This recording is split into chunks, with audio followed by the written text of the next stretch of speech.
घ्यायचे आणि आज पण निर्णय तसाच आहे. तुम्ही पानं उचकून पहा ना.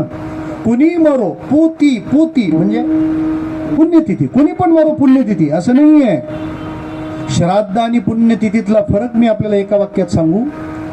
ज्याचं आहे त्याचं केलं नाही तर त्याचा उद्धार होणार नाही, याला श्राद्ध म्हणतात. आणि ज्याचं आहे त्याचं आपण केलं नाही तर आपला उद्धार होणार नाही, तिला पुण्यतिथी म्हणतात. विठ्ठल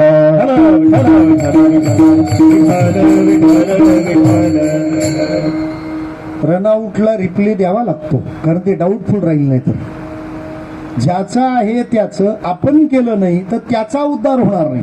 म्हणजे श्राद्ध कर्माचा उद्धार संबंध त्या जीवाशी आहे.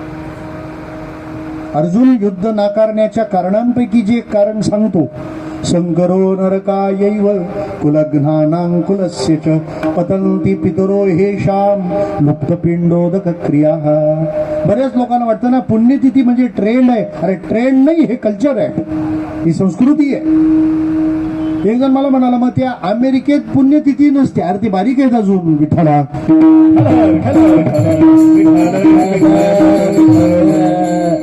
जीवनाचा इतका साकल्याने विचार फक्त भारतीय करू शकलेत. आणि म्हणून आपल्यामध्ये या विधींची संख्या वाढते. त्याचं एक कारण आहे, आपण मायक्रो साईज थिंकर आहोत. आपण बारीक विचार करणारे लोक आहोत ना. अमेरिकेतल्या निवासात स्वामीजींना एकाने चहा आणला. स्वामीजींनी बशीत ओतून प्यायले. तो साहेब म्हणाला, तुम्ही गावंढळ आहात. ते म्हणाले, का? आम्ही कपात चहा पितो, तू बशीत ओतून तुम्ही प्यायलात. स्वामीजी काहीच बोलले नाही. काही उत्तर वेळ आल्यावरच द्यायची असतात.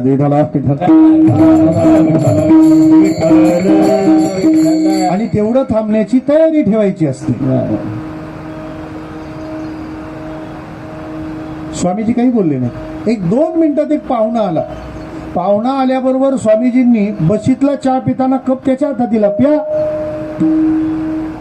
अमेरिकेतला माणूस होता, निरूपणाची गरज नव्हती, त्याला तसंच कळलं. काय कपात चहा आम्ही सुद्धा पिऊ शकतो, पण आम्ही बशीत ओतून का पितो?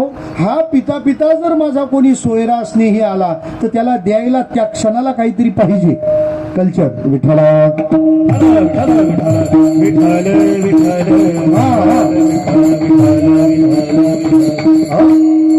मला असं वाटतं की जीवनमानाचा विचार केला तर विश्वास भाऊचं हे श्राद्ध नाही आहे, विश्वास भाऊंची ही पुण्यतिथी आहे. त्याचं कारण समग्र जीवन त्यांनी स्वतःच्या जीवनात पुण्यवर्धन करून इतरांना तो पुण्य मार्ग वर्धित करण्यात ते कायम सहाय्यक राहिले. उत्सव कुठल्याही मंदिरातला असो नाही तर कुठल्याही गावचा असो, ते त्या गावची होऊन तो उत्सव करायचे. त्यामुळे त्यांचं स्मरण जरी केलं तरी आपल्याला काहीतरी चांगलं काम आठवल, याला म्हणतात पुण्यात्मा.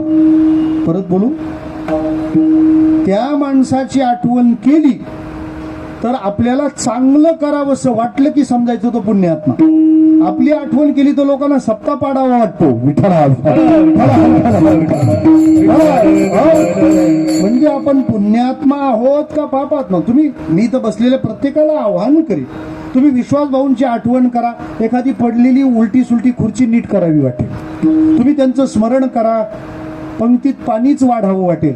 हा त्या जीवाचा प्रभाव असतो. तुकाराम तुकाराम जप करणाऱ्या माणसाला भजनच करावंसं वाटेल, आणि ज्ञानदेव ज्ञानदेव म्हणणाऱ्या माणसाला वाचन करावंसं वाटेल.